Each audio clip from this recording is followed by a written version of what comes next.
Bueno, volvimos. Regresamos, la gente nos estaba añorando. Estaba preguntándonos por todos lados. Sí, que qué pasó con la jeta, pero es que es ¿Este es el episodio número qué? ya el 7. El 7, no jodas. Increíble. 7 episodios. Bueno, esa es como la segunda temporada porque ya empiezan unos nuevos cambios, ¿cierto? Estamos en una nueva etapa. Llevamos un mes y ya vamos en la segunda temporada. Eso es increíble. Así es. Pero bueno. Pero Nico, ¿cómo te pareció el último programa? Estuvo genial igual. ¿Cómo te pareció? Sí, estuvo chévere, estuvo interesantísimo.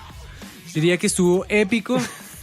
Porque tuvimos otro invitado internacional que estuvo buenísimo, un DJ talentosísimo, muy conocedor de nuestra música. Sí, más de lo que uno más mismo de lo que conoce. esperábamos, pero más de lo que esperábamos. Pero no, genial, Gino, genial. Sí. Muy buena su historia con sus vinilos y su forma de llegar hasta ser un DJ. Y con música colombiana, a pesar de ser mexicano, me pareció genial. Así es. Bueno, ¿y con qué venimos hoy? ¿Qué viene para hoy? Hoy empezamos la nueva temporada. La nueva temporada con otro nivel. O sea, vamos mucho más arriba de lo que ya veníamos. Ya subimos de escalafón. Hoy tenemos nada más y nada menos que a Lisette León, conocida en el mundo digital como Cucharita de Palo. Qué bien. Hola Lisette, hola Cucharita de Palo. Hola, ¿cómo van? ¿Cómo has estado? Bien, todo bien. Sí. ¿Por qué viniste acá? ¿Quién te invitó? Bien, todo. @juemáquina. ¡Ah, madre! ¿Quién es ese? Juemáquina. Eso nuestros oyentes no lo saben. ¿Quién es @juemáquina? Claro que sí, siempre lo digo, Juemáquina. Es que esto no lo escucha nadie. Es que además es chistoso porque yo creo que vine a saber bien tu nombre apenas ahora, después de tanto tiempo. Claro. Sí, nosotros nos conocemos como del Desde 2009. por ahí. Yo llegué a Twitter ese año, entonces ponle. Sí, yo también, imagínate. No, sí. Pucha. Cucharita además es celebridad tuitera. O bueno, era porque ya le bajó ya al le bajé Twitter. el nivel. pero fue pucha, me pareció genial. De los mejores tuiteros de este país estaba Liz. Oye, qué bien, yo tengo que meterme al mundo de Twitter, pero es que no he podido. Ya no, ya llegaste tarde. ¿Ya qué? Ya son de salida. Esos van de salida, sí. ¿Eso como para qué servía o qué? En esa época era toda una comunidad. Era una comunidad, pero era muy chévere porque pues yo sentía que primaba mucho como el contenido, ¿no? Como esas frases cortas, como que no era una red neurótica de opinadores y linchadores. Sí, no, era una cosa como muy chévere, muy parchada, muy tranquila, pues era precisamente, muy divertida. Era precisamente eso, era del microblogging, o sea, era un blog pequeño y la gente ponía, era muy bacano. Era muy chévere, como que se compartía mucho contenido, muchas cosas como muy divertidas, muy ingeniosas, mucho humor. Sí. A mí me gustaba mucho eso y pues realmente sí yo siempre sentí que Twitter era como un pueblito, ¿no? Que uno se conocía con un montón de gente a la que nunca le había visto la cara, ¿no? Pero sabía qué hacían, más o menos cómo se llamaban. Sí, algunos no.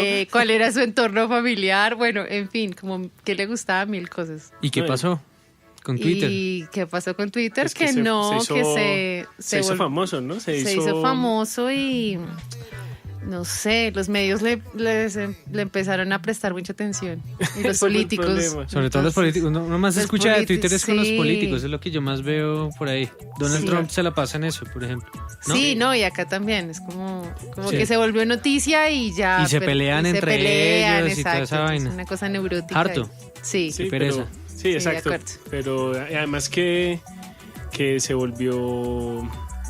O sea, no solo político, sino que se volvió noticia. Entonces, todo lo que pasa en Twitter sale... Uno no entra a mirar Twitter, sino que mira el noticiero y ahí está todo. Tal trinó esto y tal otro trinó lo otro. Y... Sí, yo siento que se le dio un estatus que no debía tener. Sí, exacto. Como que un tweet es noticia. Pero igual no vinimos hoy a hablar de Cucharita de Palo, la tuitera, aunque ahorita ojalá nos cuente un poquito de eso, porque todo lo que...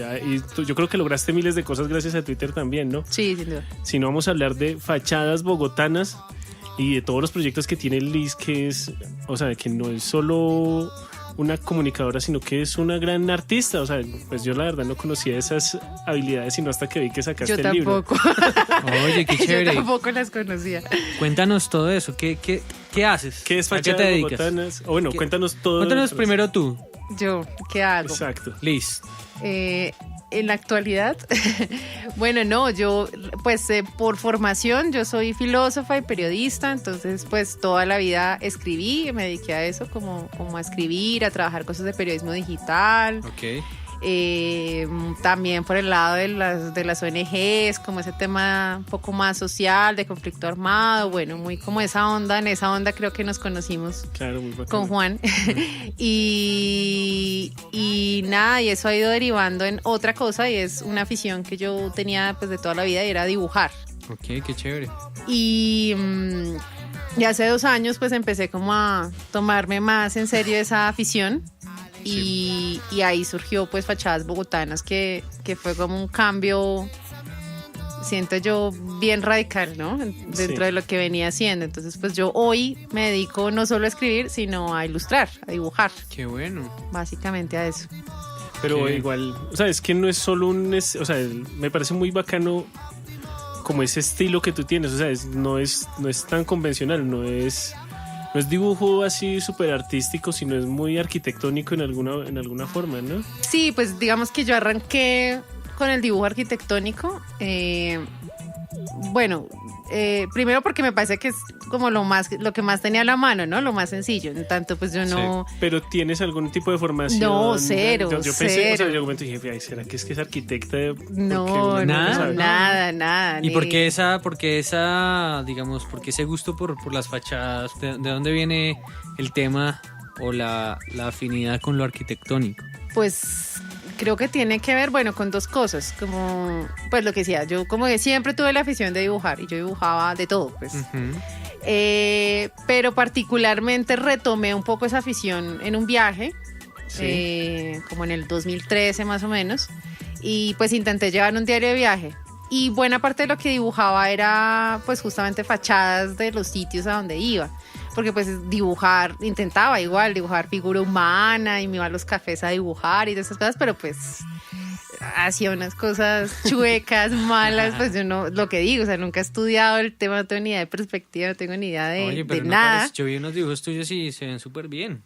No, igual es que eso, es decir, es como un músculo, ¿no? En la medida que tú te ejercitas todos los días, claro, pues vas mejorando, sí. Así no tengas como la noción técnica, pues van saliendo cosas. Entonces de ahí surgió un poco como ese interés por lo arquitectónico. ¿Y a dónde, ¿no? ¿Dónde fuiste? ¿Dónde estabas? Estaba en Europa. Bueno, yo viví mucho tiempo en Italia. Sí. Entonces fue como el viaje de regreso después de haberme ido de allí, claro, ya de haber vivido allí. Entonces fui a Italia, estuve en España, estuve en Islandia. Y pues fue como hay un recorrido. En Islandia, qué interesante. En Islandia, rarísimo. Sí. A base del contexto más raro del mundo. Y la gente es otro planeta, yo creo. Es otro planeta, literalmente. Inclusive que el resto de Europa es... Sí, no, que el resto del mundo. Sí, hasta geográficamente, pues como el paisaje es una cosa loca, completamente distinta. Sí, qué chévere. Y nada, entonces en ese viaje también me encontré con muchos cuadernos de viaje, muchos libros sobre ciudades, sí, con muchas cosas también de corte arquitectónico. Entonces de ahí un poco surgió como esa afición de ir dibujando fachadas. Y pues que claro, con el tiempo y después con todo lo que vino ya en forma con el proyecto de fachadas, pues fue adquiriendo cada vez más sentido y empecé a hallar otras cosas en esas fachadas. Súper chévere. Claro, además que en pues Italia, España, la arquitectura, o sea, es muy emblemática, me parece. Sí. Y a la par, digamos que cuando ya empecé a dibujar fachadas de Bogotá, pues uno se da cuenta de las herencias. Del contraste, ¿no? Ah, ¿no? Pues es decir, no tanto de las herencias, sino de... Sí, de lo diferente. Diferente que es, pero además... Yo pues digamos, como uno de mis grandes descubrimientos en el trabajo de fachadas bogotanas es que uno puede leer la ciudad a partir de esas fachadas. Claro. Y eso yo siento que es algo que es posible sobre todo en las ciudades latinoamericanas, porque son ciudades hechas por su gente, o sea, la gente hace su casa. Sí. Si tú vas a Roma, pues no pasa tanto, porque pues claro, es algo que hizo, lo puedes leer a partir de la historia, de un montón de cosas, pero no te habla de la gente que vive que vive en este momento, en este lugar. Sí. Pero genial. Oye, buenísimo. Y también, o sea, hiciste fachadas de Bogotá, pero también de los alrededores de Bogotá, ¿no? Sí, yo incluí pues Soacha, Chía, La Calera, y un poco como en esa noción de pues Bogotá no es solo el centro, ¿no? Por un lado. Sí. Y Bogotá ya es esta ciudad grande, ¿no? Que se está comiendo, pues yo misma, que yo vivo en Tocancipá, entonces esa es como esa ciudad satélite, ¿no? Y tienes fachadas de toda Bogotá, de todos lados. De todas las localidades. Norte, sur, lo que quieras. Dime una localidad y hay una fachada de esa localidad. Sí. Barrios Unidos. Barrios Unidos, por supuesto. Ciudad Bolívar. De Ciudad Bolívar, claro. Sí. Además, Ciudad Bolívar, no solo lo que conocemos de Ciudad Bolívar, sino la zona rural de Ciudad Bolívar también. Claro, es que eso va hasta lejísimo, ¿no? Sí, o sea, Sumapaz, por ejemplo. Ahí está otro clima. Es otro clima, otro piso térmico, literalmente, sí. Tal cual. Mira, pues. ¿Y dibujaste tu casa? Dibujé mi casa, pues mi casa paterna, sí. Sí. La casa de toda la vida. ¿Eres nacida acá en Bogotá? En Bogotá, sí. En Bogotá, del centro, pues muy de esa zona. Entonces también fue como obligarme también a ver una ciudad amplia, ¿no? Distinta. Sí. Oye, ¿y cuáles son los criterios para elegir una fachada? Muchos. O sea, ¿cuáles entran y cuáles no entran? No, entra de todo. De todo. Desde pues lo estético, obviamente, como, no sé, hay fachadas rarísimas. Sí. O fachadas muy tradicionales de una zona que tú dices, esto es Teusaquillo, o esto es Bosa, o esto, sí, tú dices, este estilo es muy de esa zona.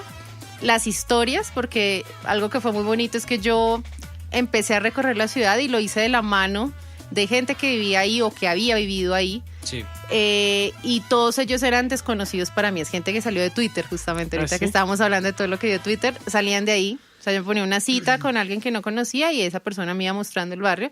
Y por supuesto, había un montón de historias en torno a las casas.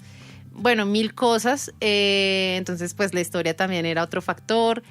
¿Y escribiste no sé. en el libro Fachadas Bogotanas, tienes escritas esas historias o solo los dibujos? No, el libro, y creo que esa es como una de las cosas como más distintivas del libro, es que no es un libro de dibujos. No. Tiene dibujos, pero es un libro que cuenta historias también. Cuenta mi historia personal, por un lado, como es muy autobiográfico, como muy de cómo llegaron, pues mi papá es de Bogotá, mi mamá no, entonces cómo llegó mi familia materna a la ciudad. ¿De dónde es tu familia? Mi mamá era del Tolima. Ok. Entonces cómo llegaron a Bogotá, por qué barrios se desplazaron, dónde llegaron esos lazos de mis antepasados, ¿no? Sí. Pero también una cosa se llamó la geografía del amor, ¿no? Y es que uno conoce la ciudad por sus amores, por los novios o las novias. Entonces uno va y visita en tremenda lejura. Claro, que mi novio. Sobre todo cuando los primeros. Los primeros amores. Entonces uno se pegaba un viaje para ir a visitar al novio o a la novia. En la porra. Y después no quieres volver a ese sitio nunca más. Entonces conoces la ciudad por eso. Entonces también habla de eso, pero habla también de las historias que me contó la gente en los recorridos. Y también de cosas que yo me encontré, como, no sé, crónicas barriales. Hay hasta un clasificado. No sé, es como un collage, ¿no? De cosas sobre la ciudad. Sobre Bogotá. Sobre Bogotá. Qué chévere. ¿Y qué encontraste así que no esperabas en Bogotá? Que no esperaba, bueno, pues todo ese tema de esa ciudad rural, ¿no? Como que era una cosa muy desconocida para mí. Como el que hay campesinos bogotanos, ¿no? Sí. Y que lo que tú decías ahora, eso es otro paisaje, es otro estilo de vida, otra vuelta, y está aquí nomás. Entonces fue una cosa, es ver otra ciudad. Una cosa que me confrontó mucho como en lo personal, y es que yo no sé de trasteos, o sea, yo toda la vida viví en la misma casa, y esa casa todavía existe, mi papá vivía ahí. Y fue muy como, pucho, nunca había pensado qué va a pasar cuando esa casa no exista. Claro. Cuando un día la tumben, no sé. O algo pase. O en 500 años que siga existiendo. O de pronto sí, ojalá. Pero digamos como que todo el mundo tiene historias de trasteos, todo el mundo tiene como recorrido, ¿no? ¿Esta casa es en La Candelaria? ¿En qué zona del centro? Es en el centro, no es La Candelaria, es una zona que se llama Buenos Aires, que es muy particular porque está en el centro. Está muy cerca del Palacio de Nariño, pero está en contacto, ahí empieza el sur de la ciudad. Ah, entonces